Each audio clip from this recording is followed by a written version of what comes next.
a lot of businesses have just had to completely rework the way they do things, or just find new marketplaces on the back of Brexit.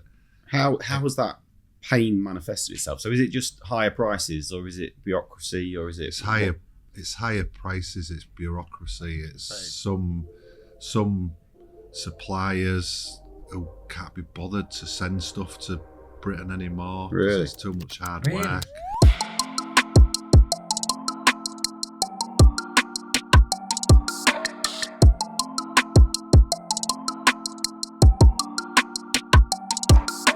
So Andy, as part of your role, you obviously work with lots of local businesses. So what's the kind of feeling in the waters at the minute with businesses around East Yorkshire? Are things good, things bad, things a bit in the middle? I think as is often the case with these things, some people are doing really well. Some businesses are thriving, growing, expanding.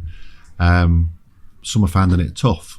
And that's always the case, isn't it? No matter where you are in the economic cycle, some are doing well and some are doing less well.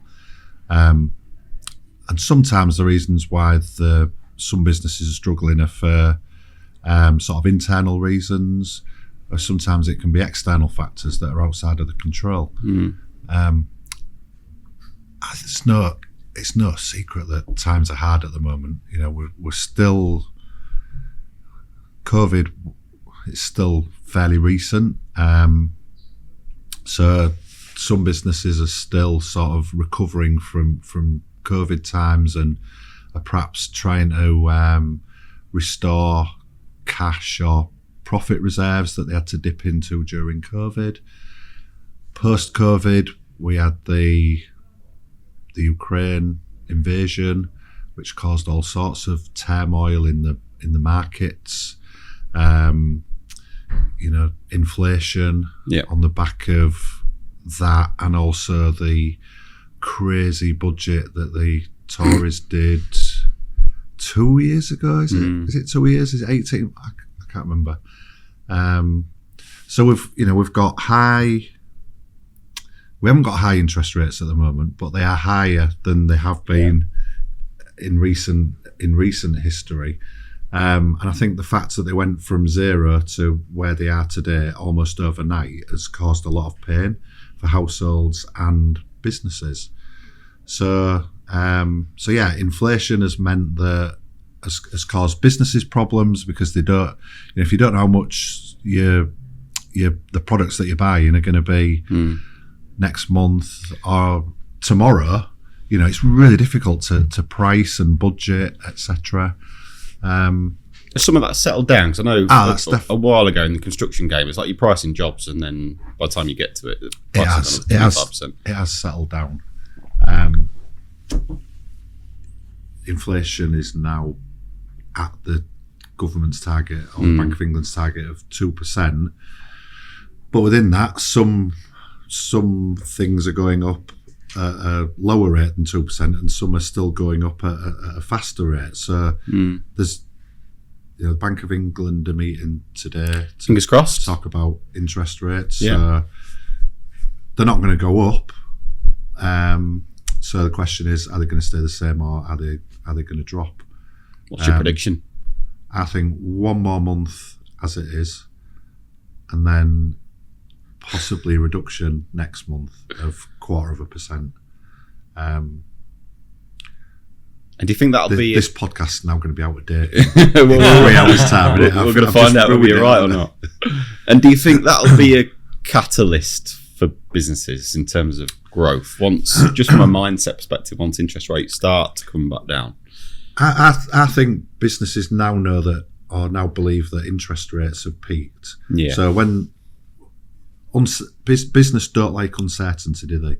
If you don't know what the interest rate's going to be in 6 months' time, or more importantly, if you're worried that interest rates might be much higher in 6 months' time, then you may be a little bit more cautious in how you spend your money, grow, recruit new staff. Should we buy that new building if we're not sure where interest rates are going to be in 6 months' time? So now we're fairly confident they're not going up any higher. It gives businesses the confidence and the reassurance to invest, I think. And having said that, we have just had a general election, and general elections generally mean that businesses are cautious because they don't know what the economic policies of the new parties are going to be. They all tell us what the economic policies are going to be, and they all tell us we're not going to increase certain rates of tax, etc. But do we 100% trust what they say? But then they find a black hole in the accounts just when they get into... They do, and they found it fairly quickly, didn't they? Yeah, they did. So people are naturally suspicious of that, aren't they? Yeah. I suppose, Andy, you touched on what I was going to say around, a bit more, hopefully, later on today, a bit of certainty around interest rates and whatnot. But with a new government comes uncertainty. One of the things, I don't know if it's since I last read about it, it's been confirmed or unconfirmed or changed, is the minimum wage going up. That obviously brings uncertainty, because did I read that it was going to potentially go up to like £15 an hour? I think that's their ultimate goal. Right. Because that's going to have a massive impact on quite a lot of businesses, surely. Well, it'll have an impact on inflation, because if a significant proportion of the population are earning more, they will spend more, so that impacts on inflation. It also means businesses will have to put the prices up to pay for the national minimum wage increases, but it also pushes everybody else's wages up, because if someone's on £15.10 an hour and there's quite a gap between them and the minimum wage, if a load of their colleagues are suddenly earning £15 an hour, they're going to want an increase on their £15.10, aren't they? Yeah. So it pushes, has a domino effect in that it affects the wage levels of more senior members of teams as well. I think we can all agree that a high national minimum wage is good, but can businesses afford it right now? And can businesses in hospitality, high street retail, the care sector, can they afford a significant increase in the wages that they're having to pay their staff? Yeah, because it could have the counter effect of driving up unemployment. Yeah. So if you choose to recruit, that's an investment, and if you have to spend £15 an hour instead of £12 an hour, then you're going to think twice potentially about recruiting. Well, yeah, if your wage bill goes up overnight, which it does when the national minimum wage goes up, you have to either reduce your profits. Yeah. If you're able to do that. Some businesses can, some businesses can't. You've got to put your prices up. Again, some businesses can, some can't. Or you've got to reduce the number of people on your payroll so that your actual wage bill isn't going up, and you have to find efficiencies. That's where we come in. There you go. Well, you're out speaking to businesses most days. So what's your little smirk? So what's your view of the market? Are your businesses in a better place than they were 12 months ago, or worse? Or, I think they are. Picking up on a couple of things Andy said, I think there's, one of the things I hear when I'm out talking to people is picking up on your COVID comment. Obviously, it's still reasonably recent. Is that some businesses really thrived through COVID, and profits went. They're some of their best years, but then it plateaus and then it comes back down to where they were pre-COVID. So that's had an impact. Andy mentioned about material prices. The invasion in Ukraine and things like that had a massive impact on. So we deal. You obviously know, but we deal in quite a lot in the manufacturing sector, the wholesale and distribution sector. Getting things in, in a timely manner has proved challenging, and then that's driven up price. So, I think overall, most people are starting to feel more buoyant, and there's just now this, short-term uncertainty as to what the landscape's going to look like with the new government and the impact of that, really. But we're talking to a lot of businesses around how they can streamline what they're doing and try and be more efficient potentially, because they're being squeezed from both ends.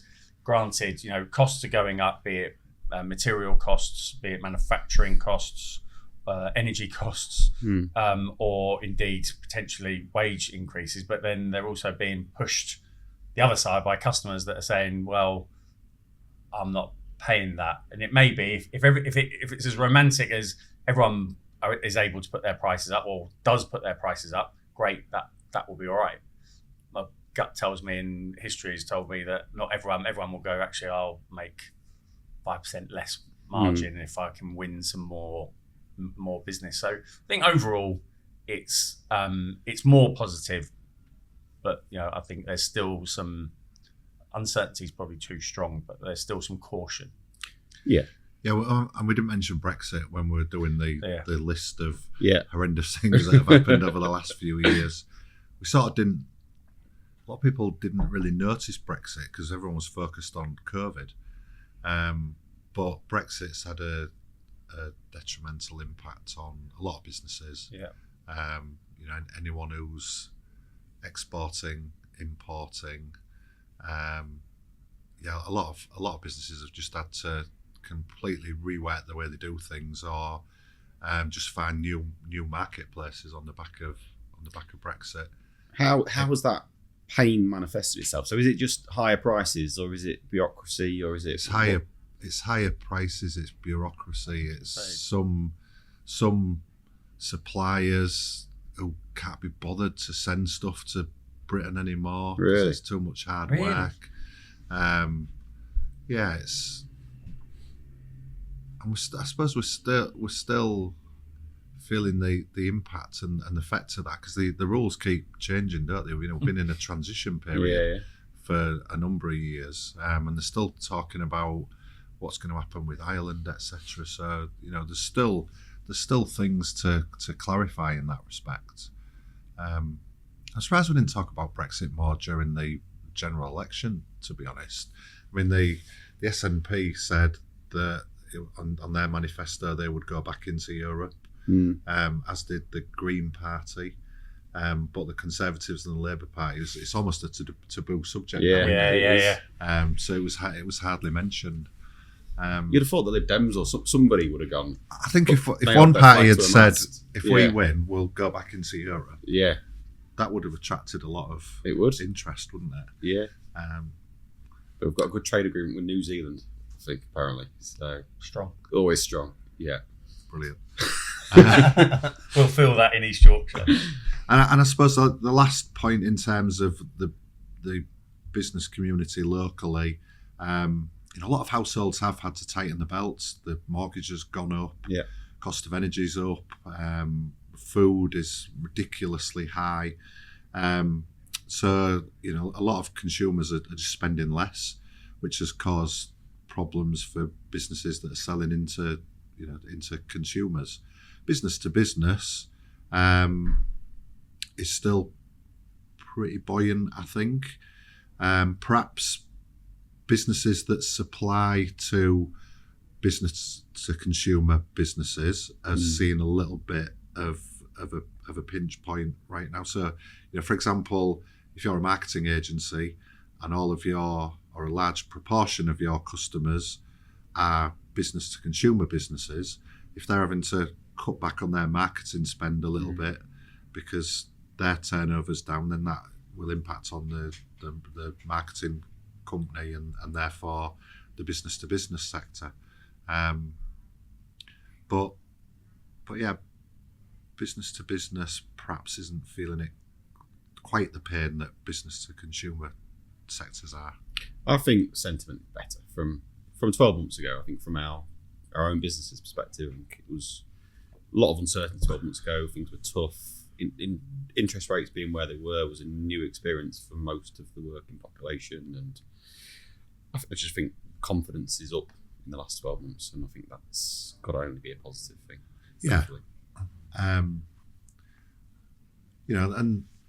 often the business community is concerned about a change from a Conservative to a Labour government because historically Conservative governments have been a lot more business friendly, perhaps, than Labour. But because the Conservatives have not particularly been business friendly since COVID, I would say. I think there was less of a fear of a change in government. There's always also the fear of taxes going up under Labour, because traditionally Conservative have been low tax. But that's not the case. Taxes right now are higher than they've been since just after the Second World War. So despite the news this week that perhaps some taxes will have to go up, they can't go up by much, surely, because they're already at record rates. So I think, and the markets, they hardly changed on the day of the general election results. It's all they probably knew that Labour were going to win anyway, and that if Labour did get in, perhaps the changes that impact on the business community aren't going to be as great as perhaps they would have been under previous Labour victories. Where do you think that the extra tax is going to come from? Again, it's politics now, but I'm going to carry on. Because you got pensions, they could raise the pensions. You got inheritance tax, and you got capital gains tax. Well, everyone's saying it's going to be capital gains tax, aren't they? Right. So things like at the moment, if you sell your business, a lot of people qualify for business asset disposal relief. It used to be called entrepreneurs relief, where you only pay 10% capital gains tax. So you used to be able to make a £10 million gain sort of 7 or 8 years ago. That got reduced to £1 million a few years back, and there's been talk it's a reduction, isn't it? There's been talk of that being scrapped for the last few budgets, but it hasn't been done. So will Labour scrap that as an instant money saving thing? I suspect they might. So what makes you qualify currently for that tax relief? So basically, if it's your business, so if you've got more than 5% of the shares, and you've been involved in the running of it for a period of time. So basically, if you're on the payroll or you're a director, if you sell your business, then the first $1 million you only pay tax at 10%. Right. The rest of it being at 20%. Okay. So that can save you a massive, and particularly when it was 10 million, that could save you an astronomical amount of money. The fact that it's only $1 million now is less so. But if there's husband and wife, then it's potentially 2 million. Yeah. So that would be another kick in the teeth for the entrepreneur if they scrap that. Yeah. Will they increase the rate of capital gains tax? In the last Conservative budget, they reduced the capital gains tax on when you sell buy-to-let properties. So will they reverse that reduction? Could potentially get rid of the annual exemption, so you're allowed to make small capital gains each year without paying capital gains tax. They could get rid of that.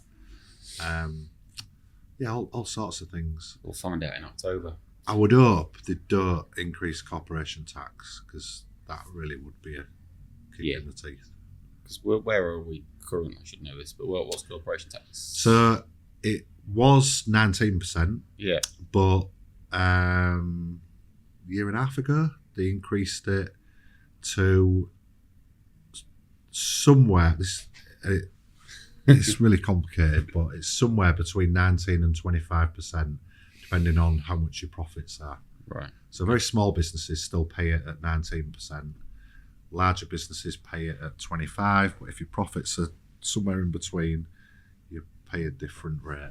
Nice simple taxation. Love it. Yeah. Just jumping in to talk about one of the processes that we often get asked to automate, which is the processing of supplier invoices, also known as accounts payable automation. So what does that mean? Well, most businesses receive invoices from their suppliers, and a lot of businesses still have people that are manually reviewing those invoices, making sure that they're correct, making sure they're accurate, and then manually rekeying them into a finance system or an ERP system. Well, our solution can automate that process. So typically an invoice will come in, we'll use capture technology to understand what's on that invoice. We'll then match that data up against goods received note to make sure that we've received the product. We'll match it up against purchase order data to make sure that somebody has placed an order for that product. And ultimately, if we can match that up, we can automatically push that into an ERP system or finance system, and nobody has to touch it. How good does that sound? If there are exceptions, if there are things that need to be checked, that's fine. We can use digital workflow to push that to somebody to eyeball it and say, is this correct or does something need to change? Ultimately, though, that can then be pushed again into an ERP system or a finance system. This is about making your life easier. It's about making operations as quick and as efficient as possible. And we do that all the time. If that sounds interesting, then get in touch. That's enough from me. Back to the podcast. So on the entrepreneurs relief, though, so that kind of leads me into talking about acquisitions, actually. Because as a business, we've grown, certainly on the print side, we've grown over the last few years by buying smaller print businesses and kind of folding them into our operation. So I guess, are you seeing an increase in that sort of acquisition activity over the last 12 months or a downturn or what? There is still a lot of activity. I think for various reasons. I think some business owners have just had enough. Yeah. They've, they got through COVID, thought, right, we can crack on now. And then all the challenges that we've just talked about, I think a lot of them have just thought, I'm going to get out. I've had enough. Yeah.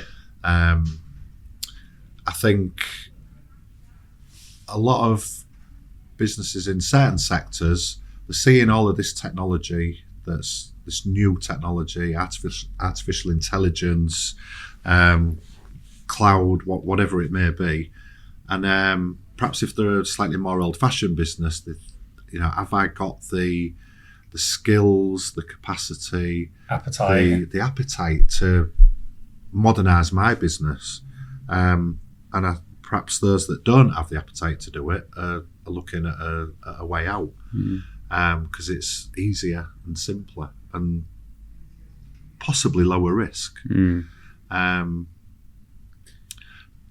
There's also, because there's a lot of businesses sat on cash.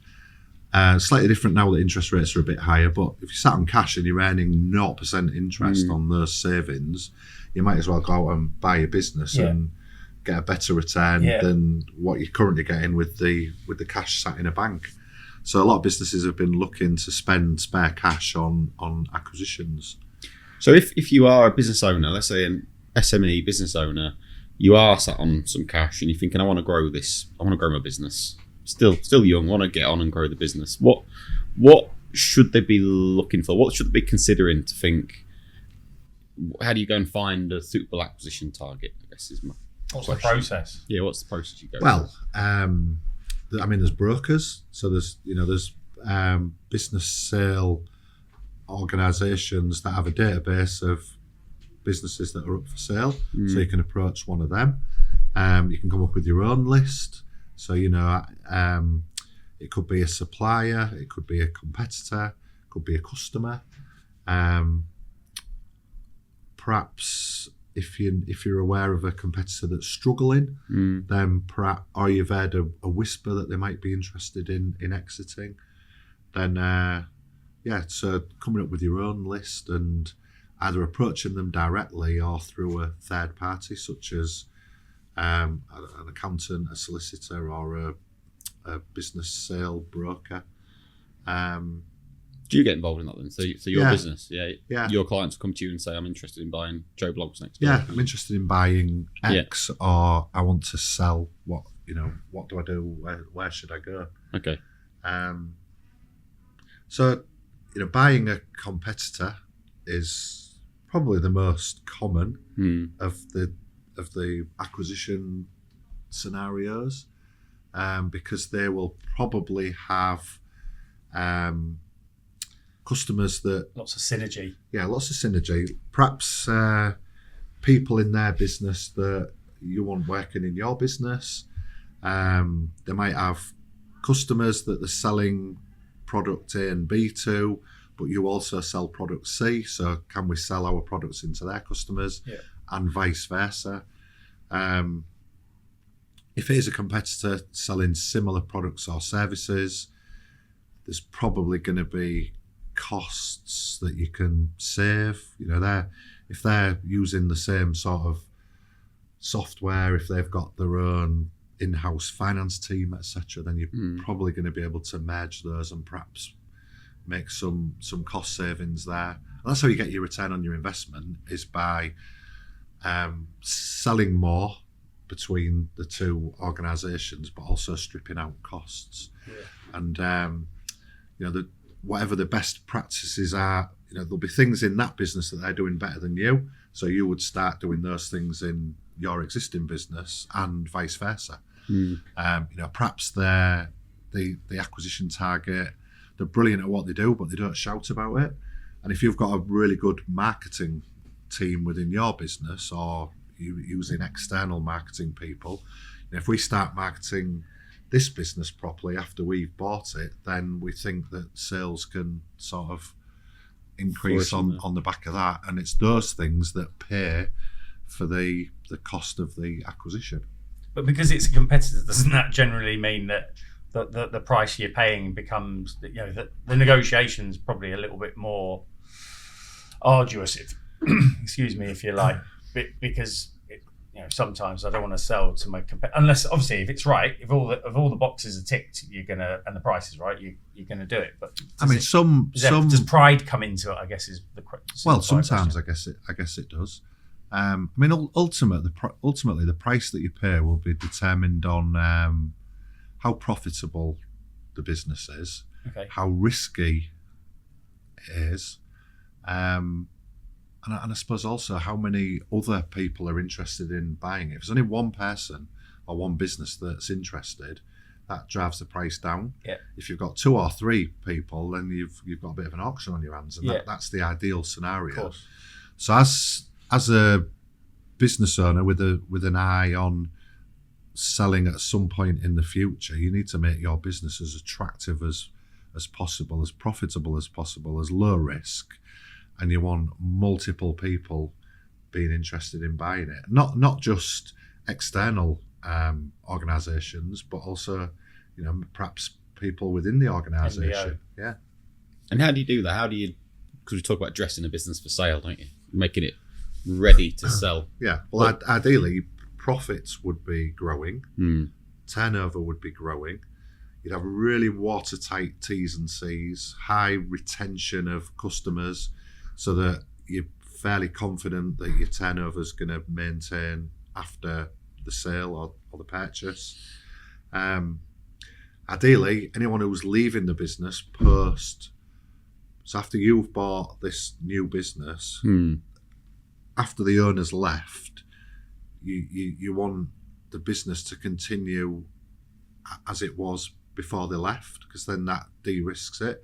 So if the outgoing owner sort of works 60 hours a week, deals with all of the quotes to potential customers, raises the sales invoices, does the team appraisals, has control of the bank account, produces the management accounts, when they walk away, it could potentially be a disaster, couldn't it? Whereas if the outgoing person just does one day a month, turns up to the board meeting, listens to what his team of excellent managers have done this month, they're asking for a bit of permission to look at a strategic acquisition or whatever, and then when this individual walks away, you're not really going to notice, are you? And that's the perfect situation to be in, because for the purchaser of that business, it's very low risk. Continuity of the business. Yeah. So, Andy, when you get involved in this, what parts are you involved in? All the aspects? So are you trying to drum up, or do you engage with people to try and drum up that competition that raises the price if you're working on behalf of a client, or are you really just looking at the facts and figures and just understanding profitability, etc., etc.? What bits do you get involved in? Well, it depends at what point the business owner sits down with us and says, I need some help. Okay. So if they're sitting down and saying, I need to sell my business in 6 months' time because I've had enough, or I'm ill, or something, then that's very different to a 25-year-old business owner saying to me, right, I want to retire when I'm 55. I want 20 million. How do I do it? The latter example is, you're much more likely to get your 20 million than if they're coming to you 6 months before, depending on what the business looks like, obviously.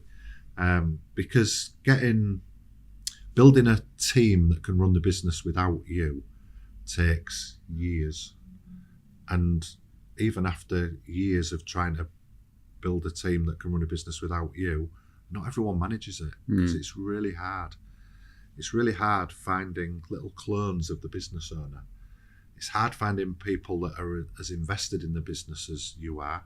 And there's all sorts of methodologies about how do you motivate managers to behave like business owners. And there's all sorts of incentives and things that you can put in place to do that.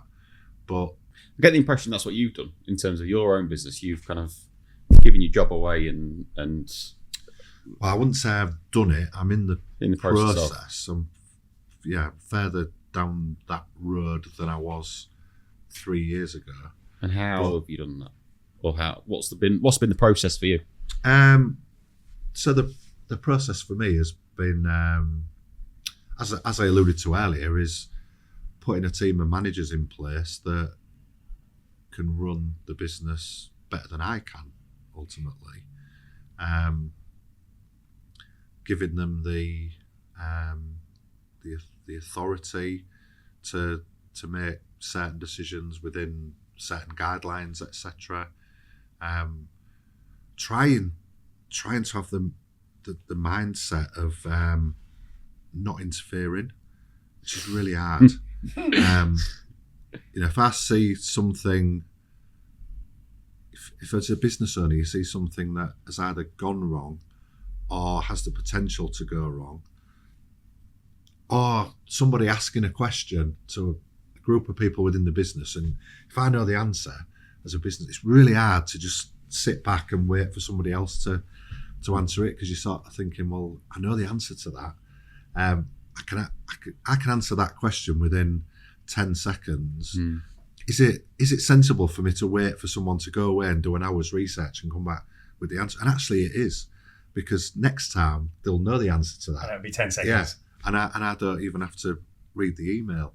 So it's all about a mindset. But I was finding that despite trying to have this mindset, I was still interfering and getting involved and probably pissing people off within the business. So I think the only way I can stop, and it's probably the same for many business owners, the only way I can stop interfering is by not going in. So I don't work Fridays anymore, and I'm going to be dropping Thursdays as soon as I feel the business is ready for that. And that'll continue over the next few years until I'm only turning up one day a month to the board meetings. And that is a really difficult process, finding the people with the sort of skills, experience, the desire to do that. Because ultimately it's your baby, isn't it? So you're emotionally tied into the business. And yeah. But I've said since day one, I'm trying to build a business that doesn't need me. I'm trying to make myself redundant. And I think all business owners should be doing that, really. Because it de-risks you as the owner of an asset.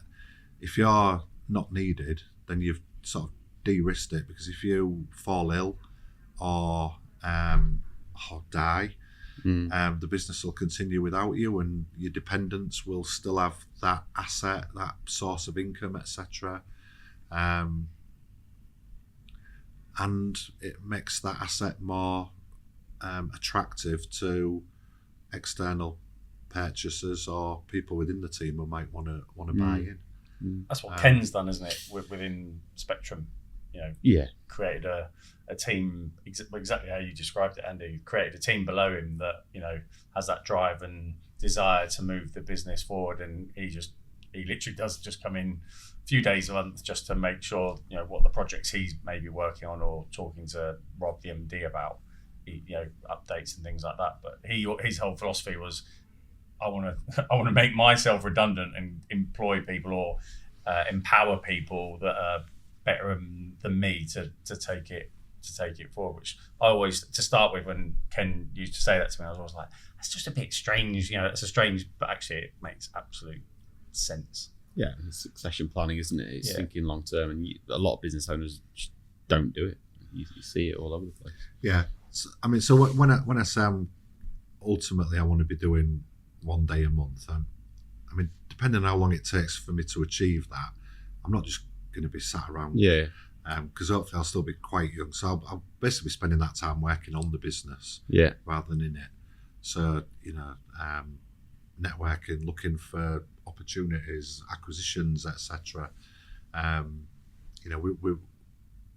We want offices in other geographical locations, so sort of getting involved in that. And also we've got a charity that I'm very passionate about, so I want to spend more time on that. That's sort of my retirement project, really. So I can start spending more time on that before I reach retirement age. Then that'll be a good place to be in. Tell us about the charity. What does the charity do? Well, it's the 360 Grassroots Foundation. It's a registered charity, and basically it tries to help children living in HU1 to HU9 that want to play grassroots sport but can't afford to for financial reasons.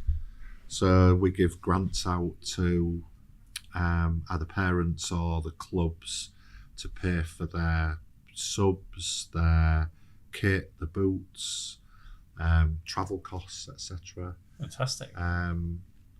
Sport, we've got a pot of money for sports glasses. Right. Sports glasses, particularly if the prescription glasses are mega expensive and beyond the reach of many families, especially now in the cost of living crisis.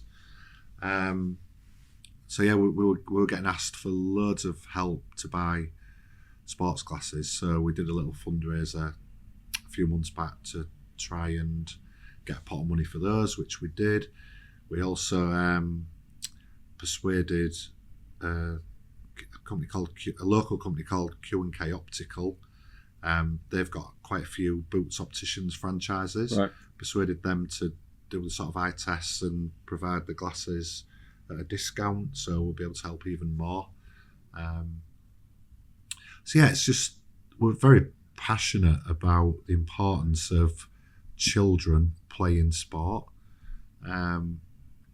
During COVID, I don't like harping on about COVID, but during COVID, that's the only thing a lot of them were doing was playing sport on a weekend. Because rightly so, the government tried to keep sport going, didn't they? So yeah, they were stuck at home, homeschooling Monday to Friday, weren't allowed out on a Saturday, but on a Sunday they could go and play football or rugby or whatever with the mates. And I know how much that meant to them. I know how much it meant to my son. And it's just so good for the mental health, the fitness. Hull is one of the most inactive cities in the UK. Is it really? Yeah. It's one of the many league tables that we're top of, or near the top of, that we don't want to be. And part of it's financial, because playing sport is expensive. Yeah. A lot of clubs, a lot of football clubs, for example, provide the shirt, the shorts, the socks, but the child usually has to buy the boots. They've got to pay the subscriptions. They've got to travel to Bridlington, York, wherever it may be. It's really expensive. And with the cost of everything else going up at the moment, there's a lot of children just dropping out of grassroots sport. Or maybe they used to play two and the parents are having to sit down with them and say, look, we can only afford one. Which would you prefer? So our foundation is there to help children get into grassroots sport, but also try and prevent them from dropping out. That's fantastic. Love that. So how do people access that funding and those opportunities? So we have grant windows. One one just closed yesterday, actually. Right. So throughout the period of July, we invited people that needed help to apply for the funding. We don't ask for too much information. We don't. It's embarrassing asking for help, and a lot of people are reluctant to do it. So we don't delve too deeply. Obviously, as a charity, we have to protect our cash. People have worked really hard to raise money, so we have to make sure it is going to genuine causes. So we do have to ask a few questions, but in an ideal world, we would do it through the coaches, because we trust the coaches. If the coach is saying to us, look, I've got 20 players, but these two are really struggling, they're 2 months behind with the subs, they're not turning up in the right footwear, etc. Is there anything you can do to help? Then, we will help. So if there are any coaches listening or parents that are struggling that are listening, they can either pop in and get an application form. They can go online. If they just Google if they go to the 360accountants.co.uk, there's a section on there all about the foundation. You can access the application forms online, or just email us. We've got some really good relationships with the likes of Hull and East Riding, County FA, Hull City Council. They're responsible for looking after a lot of migrant children who are perhaps in foster care. Right. So they often say, look, we've got these 2 individuals that want to play cricket, but they can't afford it. Is there anything you can do to help? So what my passion is helping my clients, and I love sitting down with a client. Nothing better than saying, right, this project that you did, it's really profitable. You've had a record year. You should be really proud of yourself. That's what gives me my day-to-day buzz. But the buzz from being able to help a child play rugby, football, hockey, go swimming, etc., probably tops that, if I'm honest. I can imagine. That's fantastic. I love that. That's amazing. I think particularly it's so easy. I've got kids myself. It's so easy for them to pick up the games console or whatever, and you just lose them for the day. But it's so important to get them outside, being active, playing football, playing cricket, whatever it is.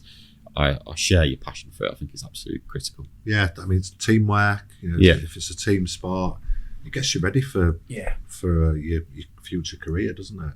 Hi guys, just jumping in, I want to talk about one of the services we offer, which is robotic process automation, also known as RPA. That is software that replicates human behavior. So if you've got people downloading spreadsheets, attaching them to emails, going on portals, downloading information, moving data around, all that stuff is perfect for a robot. So if that's interesting, get in touch, let's have a chat, let's see if we can help. Enough from me, back to the conversation. Right, I can take you back a little bit to acquisitions, because one of the things I like investing in the markets and all that sort of stuff. And one thing I hear a lot about is the kind of AI bubble, which is related to our world. We're in the kind of tech world ourselves. And there's certain businesses, so Nvidia and Tesla, obviously people have talked about for a while. The valuation, I just wanted your view really on the valuation of these businesses at the minute. 'Cause I'll let John go first, but what do you reckon the valuation of Tesla is as a business currently? Oh, thanks for the heads up. It's all right, no worries. The valuation of Tesla, I would suggest. Give me it in USD. USD, all right. I would say it is 400 billion. Not bad. What's your guess, Andy? Might I'd say higher or lower. Higher. So it's higher. Higher than 400 billion. Yeah. Right. USD. 600 billion. Not higher again. Is it trillions? No. 727 billion US dollars current valuation of Tesla. Yeah. And has it ever made a profit? I think it has now, because its valuation is 65 times earnings. Yeah. Yeah. So 65 times the profit is what that business is valued at. because that was actually what I was going to ask Andy a bit earlier, and now it's actually probably more timely, is in some of these massive sort of purchases of businesses, valuations and things like that, companies that make massive losses, tech companies quite often make massive losses, and then someone says, yeah, I'll pay 50 billion for that, and you're like, but it's losing tens or hundreds of millions. So they're not buying it because it's a profitable business. They're buying it because they want that technology. They want that intellectual property. They want the people. They're buying a different asset to what you're buying when you're buying an established business that's making £1 million a year and you're paying 6 or 7 times that as your valuation. So someone has done the sums and thought, right, well, we need that in our business. It's going to cost us 10 billion to find the people and build it, and it's going to take us 10 years. So we might as well pay them 8 billion for their loss-making company, and we save ourselves a load of time, a load of hassle, and a load of risk. Okay, good explanation. I like that. But what about Nvidia? So I've told you that Tesla is valued at 727 billion. What do you reckon Nvidia's value? I'm gonna go market, because up until about May, I couldn't have told you who Nvidia were, but then helped my son build his gaming PC, and funnily enough, some of the bits were Nvidia.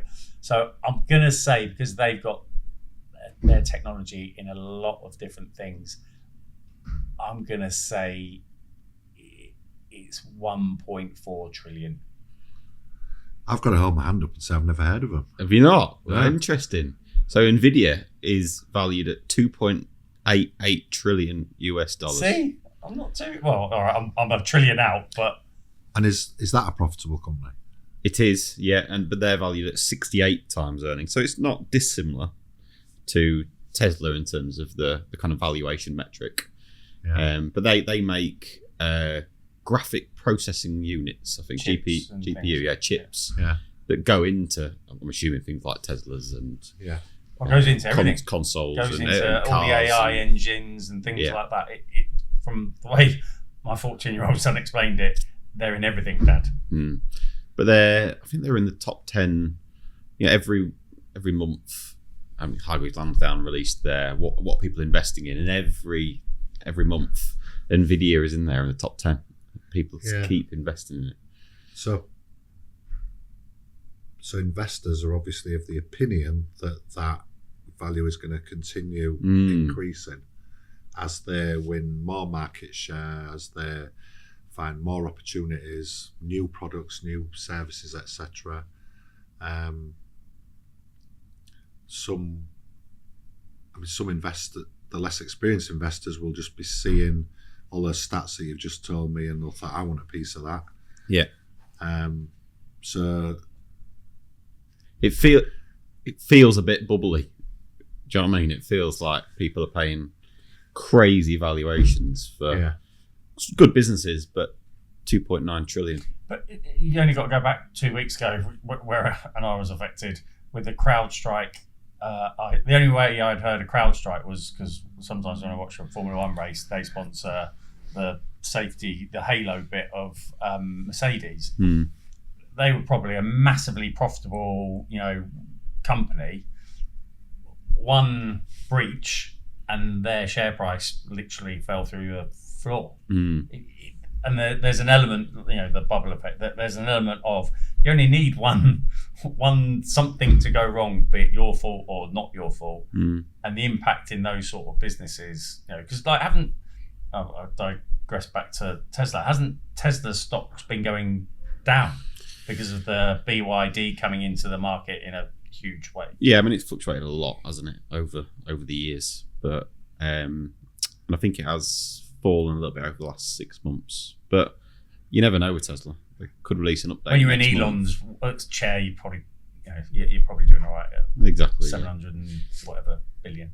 We'll see. We'll see what happens with the AI bubble. But watch this space. I think it might burst at some point. Well, all bubbles burst, really. If it is a bubble. By definition, if it is a bubble. But whilst it is still relatively new technology, there will be large organisations that want to buy small organisations that have created something special, something that they can. So, in terms of if you're trying to build a business that sells for a ridiculous multiple of profits, you've got to have something innovative, something that other people can't create easily, and that's obviously not easy, is it? They come along once every few months, don't they? They're not an everyday thing globally. Yeah. But it only takes somebody like BYD or somebody to come into the market and get very close to what you thought was unique to suddenly, is that valuation justified? Well, in theory, you should only have high valuations if there's high barriers to entry. Yeah. So perhaps those barriers to entry aren't as high as some people thought they were. Yeah, quite possibly. All right, last question. So we always ask our guests, the podcast is called Tomorrow's Workplace Today. So we always say, cast your mind forward sort of 10 years. What does the workplace of 10 years' time look like? How will it be different from today, do you think? So I think with the sort of, we've talked about AI, robots, etc. I think a lot of mundane, repetitive tasks will be automated, will be performed by robots, and the humans will be doing the added value, the face-to-face, the people relationship type things. So people will be doing more interesting work. There'll be less people doing boring work, I think. Good summary. I like that. We couldn't have written that any better. No, we so couldn't, Andy, no. can you just say that? That's no. I agree. I'm seeing it now, and you must see it with, like some of the finance systems that come in. They're streamlining how organisations do things. But I think down the line, hopefully it's more people to people interactions, and the boring elements of people's roles now are automated, and we can help. Yeah, as the business world becomes more global and more businesses are competing with businesses from other countries, you've got to you've got to make sure that your business is slick, it's efficient, it's profitable, because there's going to be businesses in other countries trying to nick your customers. And it might be on price. So if they are nicking customers on price, you've got to come up with ways of being able to reduce your prices, and it's all down to automation, efficiencies, things like that. So the sooner you start, the better, really. Absolutely love it, and absolutely agree with you. But last question: Hull City next season. What are you thinking? Promotion, relegation, mid-table mediocrity? There's a lot of doom and gloom. There is a little bit, about Hull City, which is ridiculous in my opinion. I've been to most of the pre-season friendlies, and I actually think the starting 11 right now is probably going to be mid-table, perhaps top 10. Having said that, the bench is very weak, so I'm sure there'll be some additions between now and the 30th of August. I think it's the 30th of August that it closes. And if 2 or 3 of those are good enough to start, and then the rest on the bench, I think we'll be all right. Good. What was your view on Rossini leaving? I was shocked, surprised, and disappointed, really, because he's a young manager. He'll have learned so much in that first season and a half. It took us from near the bottom last season to 7th this season. I thought the performance at Southampton away when they won was the best Hull City performance since they played Derby in the playoffs, however many years ago that was. Yeah. Team after team was saying that's the best team we've seen this season. Leicester, Leeds, Southampton, they were all saying it. And we know the home form wasn't good enough.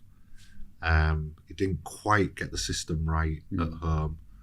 But I would have liked to have given him a few more months this season to try. He'd earned that, hadn't he? Yeah. And I think are the likes of Philogene, Delap, Tyler Morton, Carvalho, are they going to want to play for an unknown German manager? Liam Rossini is massively respected in the game. You could see after every game when he used to come on the pitch, you used to get so many of the opposition going over to him and shaking his hand, etc., because they like him, they know him, they respect him. So I think that. Sorry, Andy. For me, that was it. I went. I'm not a Hull City fan, but if I can go, I will go. And for the games I saw, I thought, he's trying to do it the right way. He was, he's articulate. Seems, quite an intelligent lad. And you're right. There's a lot of very top world global managers. At the time, I'm thinking Klopp, I'm thinking Guardiola, I'm thinking that were like, I'll loan you one of my players. You go and teach him the right things and get the experience in a tough league. You're right. Will the same, this German guy I've not heard, if he picks the phone up, are they going to go, yeah, crack on? Yeah. But I am very excited to see the first few games under this new manager, because he has a unique style of setting his team up and playing. Ozzy Ardiles style. Well, it's you basically get the centre halves just bombing forward at really unexpected times. I can see how that will go down. So you're having you're sort of relying on other players dropping back and filling in that space, and you can see how confusing it is for the opposition. I mean, Eddie Howe on Saturday said for the first 20 minutes I didn't have a clue what was going on. I didn't know what they were doing. It took me 20 minutes to work out how to cope with this crazy style of football that we were playing, and he did cope, because they won 2-0 eventually. But it's very, and you've got the goalie standing on the halfway line. To encourage our team to push forward, which is fantastic until it breaks down. And I just wonder how many times. Well, that happened end of last season. I can't remember who it was against. Was it Blackburn? I think it might have been Blackburn, and the keeper got lobbed from a distance. Yeah, so I think that might happen a few times this season. So I think it's going to be a case this season of going back to trying to score one more than the opposition, rather than trying to keep a clean sheet and winning 1 or 2-0. So it'd be good to watch. Yeah, which is exactly what the owner wants. He wants exciting football. He's filled the stadium. Yeah. Perhaps the product at home last season wasn't quite as exciting as he would have hoped. He's the owner, so he can pretty much do what he likes. I didn't like hearing him criticising some of the previous managers' selection choices, and sort of mentioning that he perhaps should have had a different goalie playing. Nobody likes it when the owner starts interfering with team selection. Knocking on the change room door. So I would like to not see that happen again. But you've got to take your hat off to the owner. He's filled the stadium again. The whole city is on side, isn't it? Everyone's really positive and excited. The stadium is completely different to what it was under the Allams. It's full of children again. You've got kids walking around the city in Hull City tops again. yeah, I just hope that he gets the success that his energy and investment deserves. Quite agree. Let's wait and see. Love it. Andy, thank you for coming on the podcast. Really appreciate it. Really appreciate it. It's a pleasure. Thank you for inviting me. I've really enjoyed it. I'm going to look at my watch now because I haven't got a clue because it went so quickly. It's been really, really good fun. Thank you. And Good stuff. Let's see Good luck with the foundation, the charity. That sounds amazing, and we must look to support that over the next 12 months. So. Thank you very much.